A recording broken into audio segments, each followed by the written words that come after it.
Kalau ada yang lain, jangan lagi bikin framing-framing, ini nggak mau diskusi. Universitas mana yang mau menjadi tuan rumah untuk diskusi nasab saya dengan Rabita Alawiyah? Tepuk tangan. Siapkan segala sesuatu yang harus disiapkan untuk terjadinya diskusi nasab antara saya dan Rabita Alawiyah, dengan syarat tempatnya yaitu di kampus, dihadiri oleh para pakar sejarah, dihadiri oleh orang-orang pinter. Nggak usah ada pendukung saya, nggak usah ada pendukung Mbak Lawi. Ya, cocok. Hanya orang-orang pinter, doktor, profesor. Silakan di situ Pak Lawi, siapa yang mau jadikan wakil? Mau 1, 2, 3, 20, silakan. Saya sendirian. Ini bisa disampaikan dan ini kalimat saya. Ini bisa dijadikan pegangan kalau saya tidak mau. Jadi jangan framing-framing lagi. Ayo kita ajakan diskusi. Kiai Mat tidak pernah datang. Bagaimana ente yang gak mau datang? Cuma ente bikin framing, aneh gak mau datang. Begitu yang benar. Itu di Banten, yang di Banten ya aneh itu dapat screenshot dari panitia. Nih dari Rabita Alawiyah sudah mengatakan, aneh gak mau datang dan aneh gak mau utus wakil. Diberikan kepada saya. Ya udah, kalau gak mau datang, gak ngutus wakil, saya nggak mau datang. Karena di sana gimana kita ini katanya kan udah nyari-nyari dana, banyak orang yang udah ngasih duit.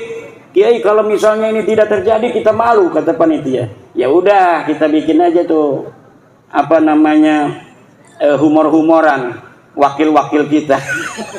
Yang hadir di sana itu tidak mewakili Pak Alwi. Hanif Alatas itu mewakili diri sendiri dan dia menyatakan itu di dalam debat itu bahwa kami tidak mewakili Rabita. Kenapa mereka tidak berani mewakili Rabita? Karena kalau mewakili Rabita, kalau kalah nanti udah beres tuh urusan. Kemarin juga itu di Rabita Alawiyah mengadakan acara diskusi. Katanya saya diundang gak mau datang. Kenapa itu saya gak mau datang? Tanggal 7 September. Karena sebenarnya mereka diundang dulu oleh kita, bukan oleh kita, oleh Universitas Wali Songo. Tanggal 10 September saya diundang oleh Universitas Wali Songo tanggal 10 September dari perwakilan Rabita Alawiyah diundang. Kemudian tiba-tiba kok mereka mau mengadakan dulu tanggal 7-nya sengaja. Kenapa? Kalau saya nggak datang nanti bikin framing alasan. Ya kata saya kalau tanggal 10 kita mau diskusi, di situ aja kita tuntasin. Ngapain saya harus diskusi sebelumnya di Rabita Alawiyah? Kan simpel, tapi mereka bikin framing dan mukibinnya seneng banget itu dikibulin kan? Iya. Dengan framing itu. Kalaulah keluarga Mbak Lawi ini benar seperti yang mereka sebutkan dalam ceramah-ceramah itu, bisa nurunin rantai dari emas dari langit. Iya, emas dari langit. Bisa nurunin rantai dari emas dari atas langit gitu. Ini pasti kan sesuatu yang sangat luar biasa. Tentunya kalau misalnya terjadi tidak hanya dilihat oleh anak cucunya yang menulis itu dong. Karena kan dari langit di atas banyak yang lihat. Harusnya banyak yang lihat juga dong ulama-ulama di Tarim itu. Sedangkan di Tarim banyak sekali ulama-ulama dari keluarga Mbak Fadal, dari keluarga Al-Khatib, dari keluarga-keluarga lainnya. Kenapa yang lainnya itu menulis kitab tapi tidak mendeteksi adanya rantai turun dari langit yang terbuat dari emas? Itu tidak ada lagi jawabannya kecuali memang berita itu palsu. Itu namanya khurafat. Itu dari ilmu sejarah tidak terverifikasi, ilmu nasab tidak terverifikasi, ilmu filsafat tidak terverifikasi karena filsafat harus logis tadi kan, harus logis, verifikatif. Itu dalam teori ilmiah itu logis, verifikatif, masuk akal. Kalau tidak masuk akal sebuah sejarah itu tidak ilmiah namanya. Kalau tidak ilmiah itu namanya apa? Cerita saja. Al-khabar, information. Information itu al-khabar mahtamala sidqa wal kadhiba. Sesuatu yang mungkin saja benar, mungkin saja salah. Bagaimana kita untuk mengetahui dia salah dan benar? Ya tidak ada lagi kecuali diverifikasi. Lamun wis suro istifadah ya wis sah. Sekarang kan sudah suro istifadah. Suro istifadah itu artinya populer. Sampun viral. Wis viral para habibiki turunan nabi kan. Itu sudah katanya, kata Hanif Alatas. Kalau sudah surah istifadah, ya sudah katanya. Harus diterima sebagai turun Nabi. Tidak bisa, bos. Tidak bisa. Surah istifadah itu dalam ilmu nasab itu ada definisinya, ada syarat-syaratnya. Kata Ibnu Hajar Al-Asqalani mengatakan, innan nasaba mimma yasbutu bil istifadati illa ayyasbuta ma yukhalifu. Nasab itu memang termasuk sesuatu yang bisa untuk ditetapkan dengan popularitas. Cukup populer saja bahwa Kiai Suparman anaknya Kiai Ahmad. Udah didengar di tengah masyarakat begitu, ya sudah. Gak usah diteliti-teliti siapa dukun yang menyaksikan lahirnya Kiai Suparman dari istrinya Kiai Ahmad. Gak usah begitu. Tapi apabila sudah nyata ada bukti yang membantah, misal ternyata Kiai Suparman dari Kiai Ahmad ini hanyalah anak angkat, maka surah istifadah itu batal. Dalam kaidah ilmu nasab, idza wujidatir rif'atu batalatil istifadatu. Apabila kitab sudah ditemukan, maka istifadah itu batal. Nah sekarang kitabnya sudah ditemukan, As-Sajarah Al-Mubarakah. Anaknya hanya 3, Ahmad bin Isa, Muhammad, Ali, dan Husain. Teu aya putra anu ngaranna Ubed, teu aya putra anu ngaranna Ubedillah, teu aya putra anu ngaranna Abdullah. Nah kalau sudah begini, berarti surah istifadah itu batal. Katanya kan sudah ada di dalam kitab nasab abad 10, yaitu kitab nasab yang pertama kali mencatat Ba'lawi sebagai turunan Nabi itu adanya di abad 10, Pak. Jadi orang yang diakunya ada di abad keempat, Ahmad bin Isa 345 Hijriah, baru ditulis 651 tahun kemudian. Jadi orangnya itu ada di abad keempat, baru dicatat punya anak namanya Ubed ini tahun 996 Hijriah. 651 tahun dalam sebuah kitab yang namanya Tuhfatul Talib. Nah, sebuah kitab, walaupun kitab nasab, kalau kitab nasab ini adalah termasuk kitab nasab hadisah, ini tidak bisa mengisbat orang-orang yang qadimah. La yumkinunal hadisu anin nasabil qadimi binaan ala ma warada fil kutubil hadisah. Kata ahli nasab itu dalam kitab Usulu Ilmil Ansab, bahwa la yumkinunal hadis, kita tidak mungkin berbicara anin nasabil qadim, tentang nasab yang sudah jauh di abad keempat, binaan berdasarkan alama warada fil kutubil hadisah, dengan berdasarkan kitab-kitab yang ada di tahun-tahun yang baru seperti 900 Hijriah, abad 9 Hijriah. Tidak bisa. Kata Hanifah Latas, kitabnya ada 140 kitab. Kitab apa itu? Kitab sejarah atau kitab tasawuf. Kitab nasabnya cuma Tuhfatul Talib, kemudian Tuhfatul Azhar, dan kitab Samsul Zahirah. Itu pun ditulis oleh mereka sendiri, Samsul Zahirah. Sedangkan kitab itu mulai adanya sejak abad ke-10 sampai sekarang.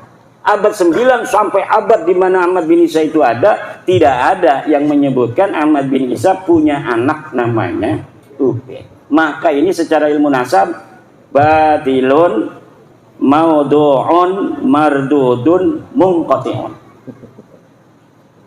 Secara ilmu DNA orang seluruh Indonesia, seluruh dunia ini, Pak, sejak 2010 sudah diambil sampelnya oleh sebuah badan dari dunia yang ingin mengetahui ikatan hubungan antara satu suku dengan suku lainnya. Orang Arab sudah ditentukan haplogrupnya J1, orang Indonesia asli O. Nah, sedangkan Ba'lawi ini ngaku turunan Nabi, ketika dites DNA ternyata DNA-nya bukan J1 tapi G. G ini orang mana? Orang Turki, orang Georgia, Kaukasus dan sekitarnya. Itulah orang-orang dengan haplogrup G. Kok adanya di Yaman? Mereka hijrah abad ke-6 Hijriah. Jadi tahun 500-an baru hijrah. Kok ngakunya dia punya apa namanya itu buku mengatakan hijrah kakeknya itu abad ke-4 Hijriah. Ini sama sekali bohong. Dia mengatakan bahwa Ahmad bin Isa hijrah dari Basrah ke Hadramaut. Tidak ada.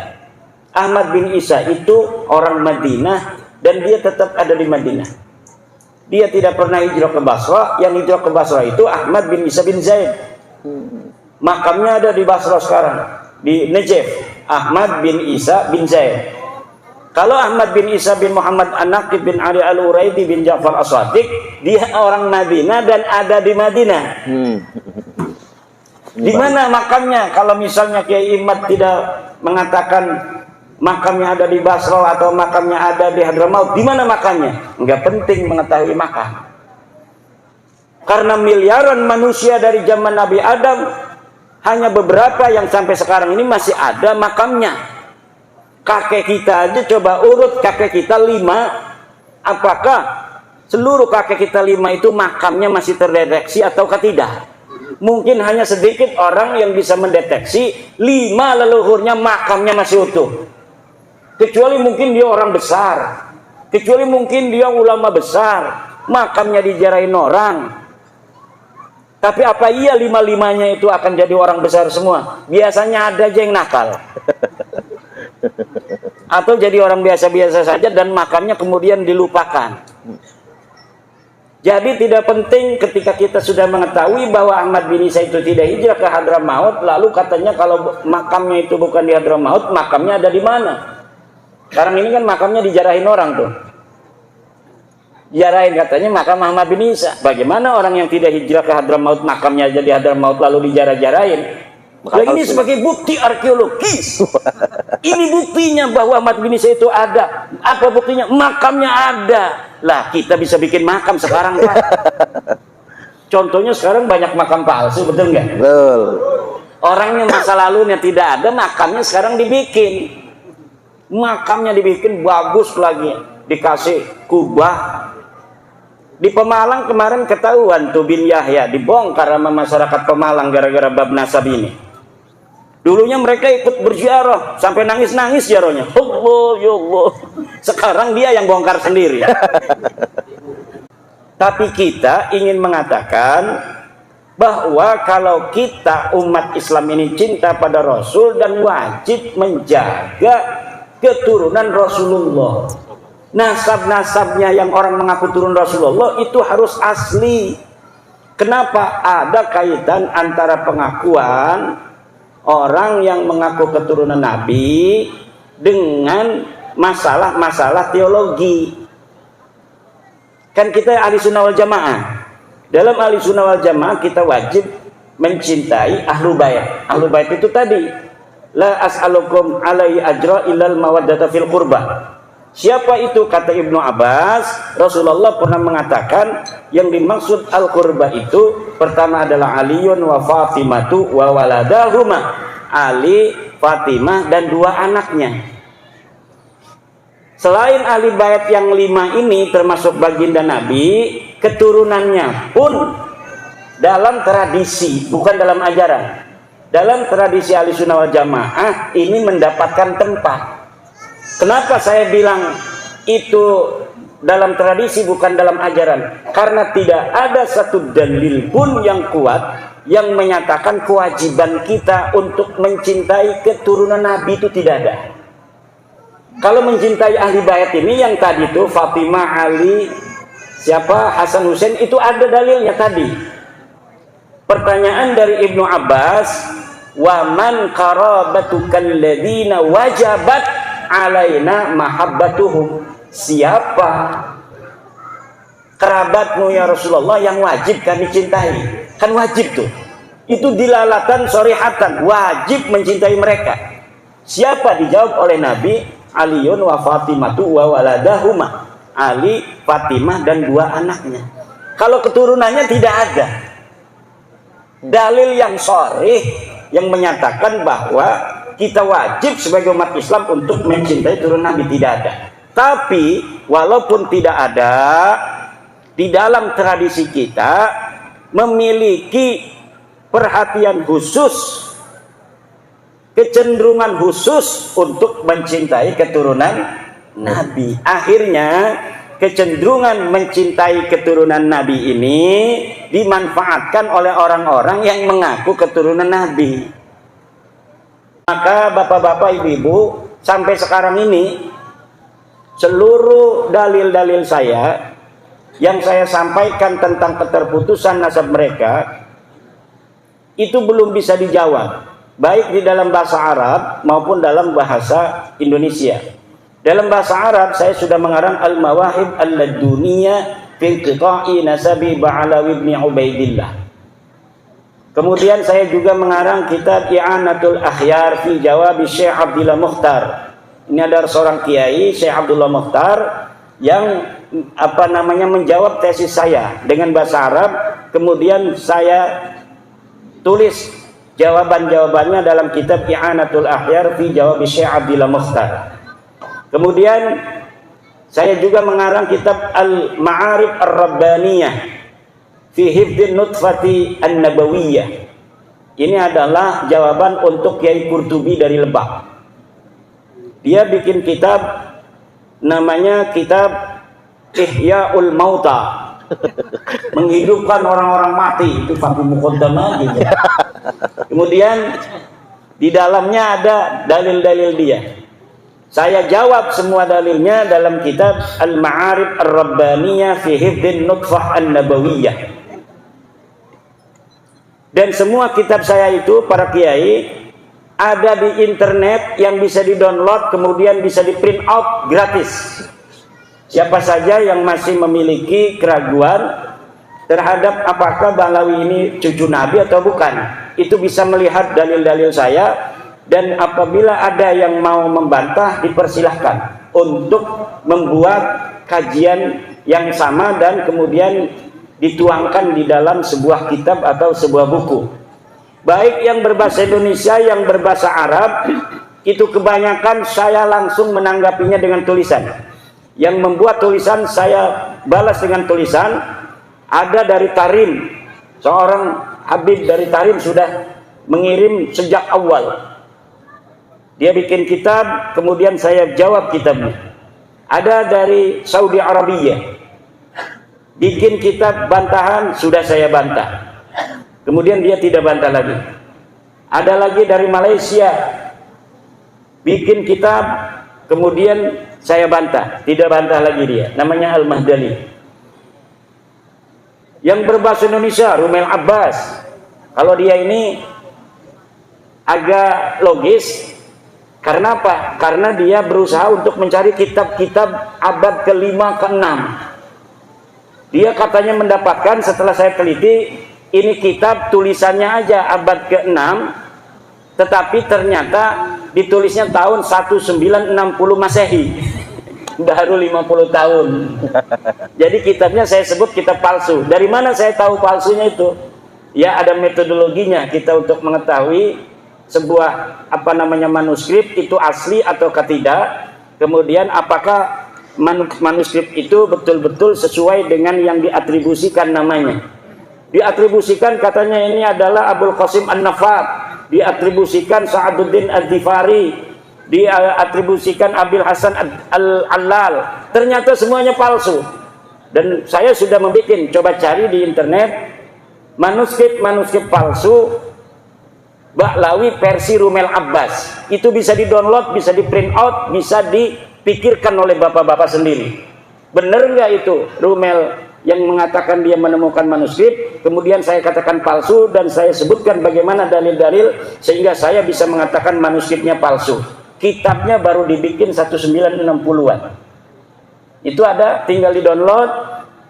Di-download itu Pak diambil, kemudian bisa di print out oleh anaknya. Minta anak tuh katanya, saya pengen lihat itu bener enggak Rumail Abbas itu manuskripnya palsu. Coba downloadin, nanti bapak akan melihat bagaimana bentuk manuskripnya, bagaimana jawaban saya. Dari situ bisa menilai mana yang benar, mana yang salah. Kemarin Hanif Alatas bikin buku berjumlah 500 halaman. Di dalamnya apakah itu sudah menjawab? Tidak. Kenapa? Karena ternyata di dalamnya buku Hanif Alatas sama dengan apa yang disampaikan oleh Rumel Abbas. Jadi manuskrip palsu yang didapatkan Rumel Abbas itulah yang ditaruh di dalam kitab-kitab itu, mengenai tentang data-data yang ada di abad ke-4, ke-5, ke-6, pokoknya sebelum abad 9, ketika mereka mengatakan menemukan, ternyata bohong. Kita bisa uji kalau ketemu di satu ruangan, dalam satu meja, di situ ada profesor-profesor sejarah, dokter-dokter sejarah, kemudian kita berdiskusi, maka akan ada juri-juri itu yang akan melihat mana yang benar. Apakah klaim daripada Rumel Abbas, apakah klaim dari saya, dan saya dapat membuktikan kepalsuan dari manuskrip Rumel Abbas itu. Nah, kemudian 500 halaman itu dalamnya itu cuma hal-hal yang pernah didiskusikan bersama, tulisan-tulisan tentang saya tidak mengakui ulama-ulama besar. Ulama-ulama Ibnu Hajar sudah mengatakan bahwa silsilahnya Ba'lawi ini nyambung ke Nabi gitu, di abad ke-10 Hijriah. Nah, Ibnu Hajar itu ketika menyebutkan silsilah Ba'lawi itu dalam kitab tasawuf, kitab sanad tasawuf. Kitab sanad-sanadnya itu banyak, ada sanad hadis, sanad fikih, sanad tasawuf. Pas bab sanad tasawuf, dia menyebutkan silsilah Ba'lawi dari gurunya yang Al-Idrus. Dari dia mendapatkan dari gurunya bahwa silsilahnya begini, sampai ke ayah saya, sampai ke kakek saya, ke buyut saya, disebutkan oleh gurunya. Menyebutkan silsilah seperti silsilah di abad 9 itu, yang nyontoh dari abad 9 dari Ali As-Sakran itu. Nah, di dalam ilmu nasab di dalam ilmu nasab, ini bukan punya saya ya, coba nyari yang baru. Di dalam ilmu nasab ada sebuah kaidah bahwa la yu'khadu hadzal ilmu ayin nasabu illa an maraji'ihi wa masadirihi. Tidak bisa diambil ilmu ini, yaitu ilmu nasab, kecuali dari sumbernya, yaitu kitab nasab.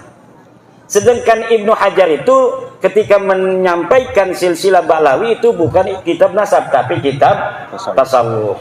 Itu secara ringkasnya aja.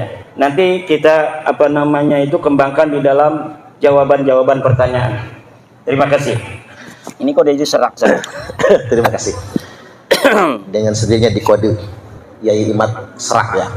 Agar kita langsung masuk sesi kedua. Monggo diminum dulu. Iya.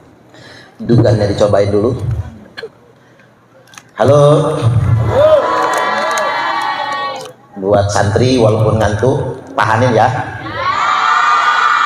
Enggak, hebat. Ini santri Rahmatul Ummah dan juga ada santri Fatihul Buldan ya. Lihat dari seragamnya itu santri Fatihul Buldan sama Rahmatul Ummah. Mudah-mudahan santri kita nanti ada yang pinternya kayak Yai Imad juga. Amin. Yang penting istiqomah belajarnya. Baik, sekarang kita masuk sesi kedua. Dari paparan singkat tadi, kalau kata Kiai Nur Ihya itu ceto welo-welo ya. Kalau bahasa kampung saya ceteniah. Ceto welo-welo, ceteniah. Benar-benar nyata Habib Ba'lawi bukan keturunan Nabi.